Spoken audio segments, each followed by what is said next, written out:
AJP, association d'assurés engagés et responsables, présente Sud Radio, le grand matin week-end, la force de l'engagement. Muriel Réus. Bonjour Muriel.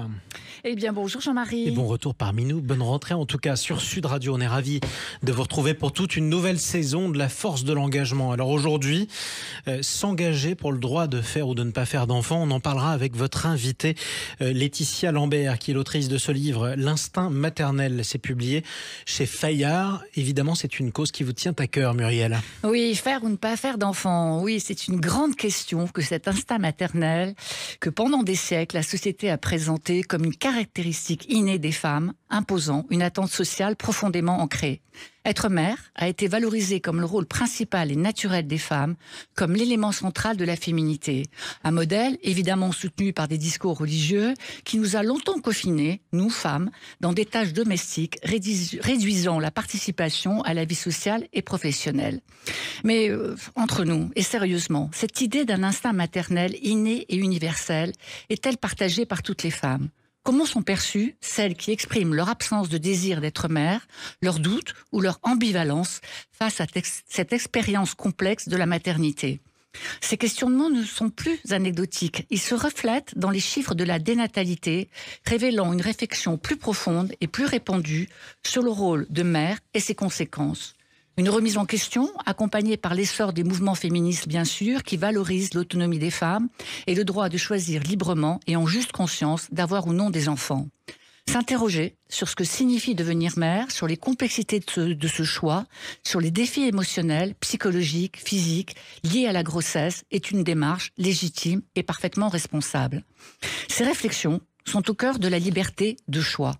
Une liberté qui permet de choisir son chemin de vie, qui favorise la perception plus nuancée et moins stigmatisante du non-désir d'enfant, en contraste avec l'idéalisation de la maternité, où le don de soi est souvent perçu comme intrinsèquement lié à l'instinct maternel.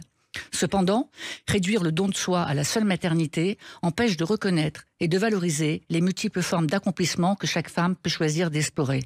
En fait, l'essentiel est que chaque femme ait la liberté de choisir.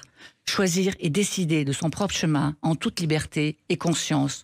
Et ce choix est un privilège précieux qui nous est encore offert. C'est une liberté qu'il faut respecter et protéger envers et contre tout. Eh bien, parlons-en tout de suite avec votre invitée Laetitia Lambert. Bonjour. Bonjour. Et bienvenue sur Sud Radio. Vous êtes réalisatrice, Merci. notamment essayiste et autrice de ce livre L'instinct maternel chez Fayard. Vous êtes l'invitée de Muriel Réus. Bonjour Laetitia. Bonjour. Alors votre livre démarre de façon saisissante avec cette description intense. Je suis devenue folle. Je dois me rendre à l'évidence. J'ai mis un enfant au monde et bim, d'un seul coup, je suis devenue folle, fêlée, zinzée, fada, toc-toc, agitée du bocal. Ce ton, on va le retrouver tout au long du livre et notamment dans la description de votre grossesse. C'était important d'utiliser l'humour et un ton aussi brut et aussi intime pour exprimer ces bouleversements émotionnels que vous avez ressentis. Ah oui, c'était vraiment très important pour moi, primordial même, d'essayer d'avoir le moins de filtres possible et qu'on puisse à la lecture être comme en immersion dans ma tête et donc avoir accès évidemment à tout ce qu'on traverse possiblement en devenant mère, et c'est-à-dire les pensées les plus soit absurdes, intimes ou même inavouables. Et donc je voulais vraiment, oui, à la fois utiliser cette crudité, on va dire, et puis faire un petit pas de côté par rapport au côté grave ou possiblement douloureux en fait du sujet, et le traiter aussi avec une forme de légèreté qui fait ressortir, je crois, l'absurdité de certaines situations. Et en tant que femme, moi, je m'en suis rendu compte en le vivant. C'est vrai que quand on a les pieds dans des étriers, ou qu'on nous fait une péridurale, ou qu'on nous trifouille l'intérieur, pour rester poli, on continue de penser, en fait. Et ces pensées-là ne sont pas forcément toujours des petites fleurs et des archements-ciel, quoi. C'est beaucoup plus violent que ça. Moi qui n'ai pas eu d'enfant, vous avez compris à la lecture de l'édito. Franchement, c'est vraiment très démonstratif, hein, votre livre. Franchement, on se dit, mais qu'est-ce qu'on fait là, quoi ? Pourquoi s'imposer ça ? En tout cas, tel que vous le décrivez, même si évidemment, après, on reconnaît toutes les qualités, toute la bienveillance et tout l'amour que peut nous apporter un enfant. Mais alors, vous déconstruisez aussi le mythe de l'instinct maternel. Vous dites avoir exploré les coulisses de vos propres idées reçues, de vos fantasmes, pour déboulonner ce mythe. Ça veut dire quoi, le mythe de l'instinct maternel pour vous ? Alors pour moi, c'est vrai que je m'amuse là, avec l'écriture de ce livre, à le questionner, voire même me moquer de là d'où je partais, en fait. C'est-à-dire que pour moi, l'instinct maternel existait dur comme fer. Et non seulement il existait, mais il allait être un peu le point de départ et le point d'arrivée aussi de la maternité. C'est-à-dire que derrière ce mythe, il y avait... je m'arrangeais pour mettre sous le tapis tous les questionnements qui pouvaient aussi submerger à la naissance d'un enfant. Et moi, en fait, je venais de perdre ma mère quand j'ai eu ma fille. Donc, j'avais un modèle en tête que j'idéalisais, mais que j'idéalisais d'autant plus qu'elle n'était plus là. Et si vous voulez... je me projetais comme étant possiblement juste son prolongement ou la continuité à quelques détails près. Mais... qu'elle n'était plus là et que d'ailleurs elle avait mis au monde ses enfants sans péridurale. Voilà, alors j'allais faire qu'elle avait allaité pendant de très nombreuses années. Je n'ai pas du tout questionné ça, j'allais allaiter très longtemps, j'allais accoucher comme elle sans péridurale et en fait rien ne s'est passé comme je le projetais et du coup ça a été, je pense, d'autant plus violent que je n'y étais pas du tout préparée et que ensuite déconstruire en fait, de partir du fantasme et devoir déconstruire, ça prend du temps.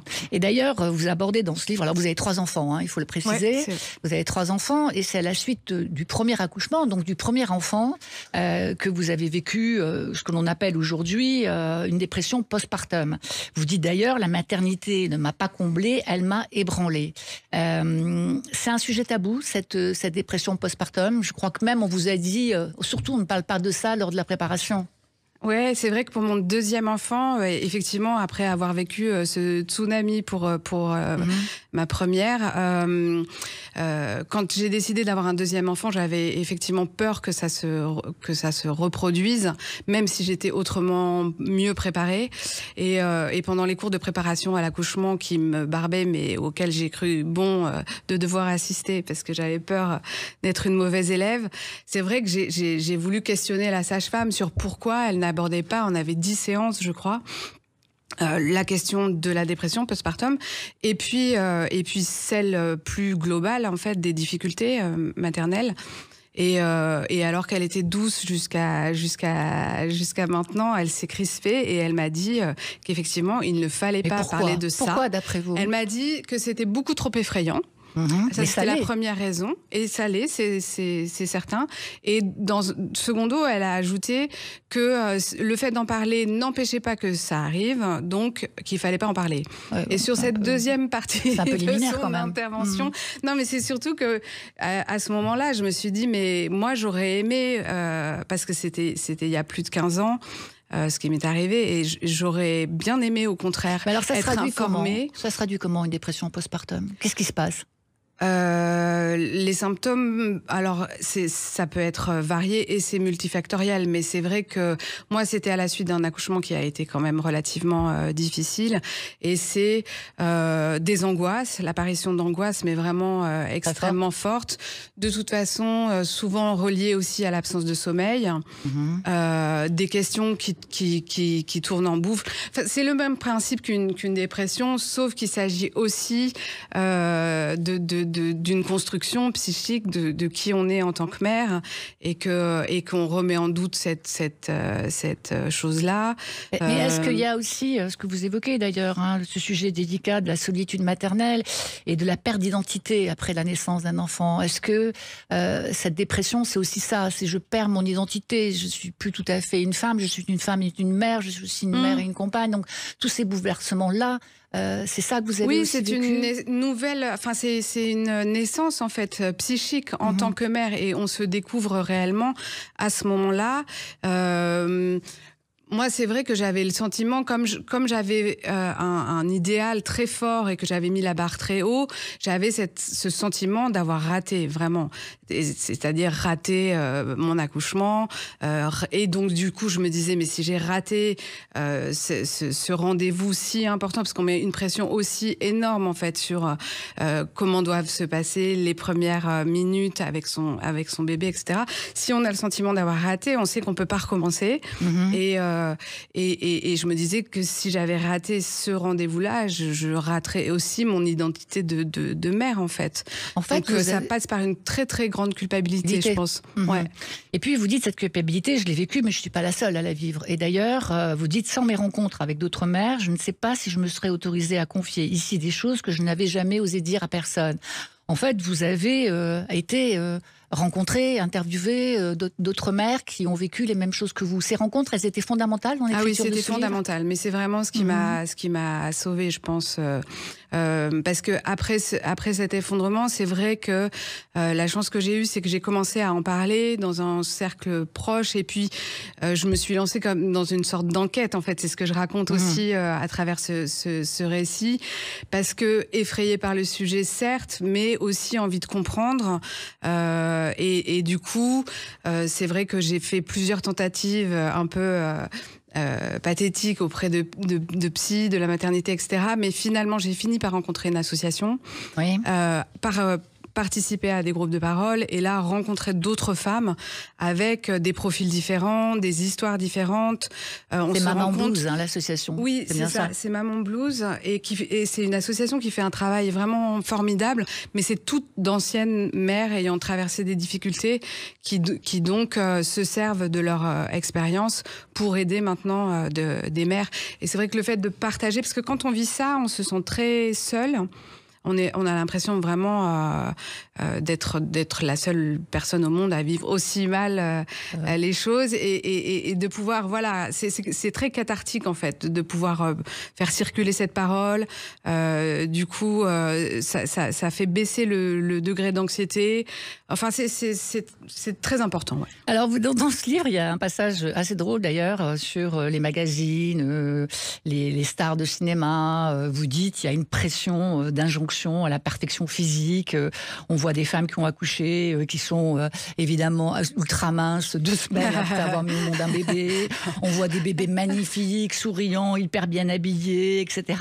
Est-ce que vous pensez que toutes ces représentations influencent d'autant plus la perception que les mères ont d'elles-mêmes et de leur enfant ? Et en fait, c'est quoi la stratégie pour éviter de rajouter de la pression à la pression en étant confronté à cette pression médiatique ? Bah, c'est vrai que oui, moi je tenais à m'attaquer à ces représentations parce que je pense que elles forgent un imaginaire commun, on va dire, et ça met une pression d'autant plus importante sur les femmes qui, je pense, dans la réalité, ne se sentent jamais que uniquement heureuses et comblées, même si effectivement ça peut être le cas. Et je pense que le fait qu'il y ait des nouveaux récits en fait qui commencent à circuler plus complexes, qui traduisent d'une réalité, autrement plus ambivalente ou vous pensez que la complexe. Société est prête à accepter ? Non, je pense que les tabous sont encore très très prégnants. Je pense qu'il y a encore énormément de travail à faire et qu'il faut arrêter de mettre la pression sur les mères. Alors déjà, elles se mettent la pression elles-mêmes de manière très très forte. Donc oui, je pense qu'il faut, j'allais dire, alors quel conseil on va penser aux mamans qui sont enceintes et qui vous écoutent, qui se disent oh là là là là, moi dans quelques semaines je vais avoir les pieds sur les étriers et on va me trifouiller comme vous le dites dans ce livre. Alors qu'est-ce que vous donneriez comme conseil à ces mères aujourd'hui ? Je conseillerais de parler, quoi qu'il arrive.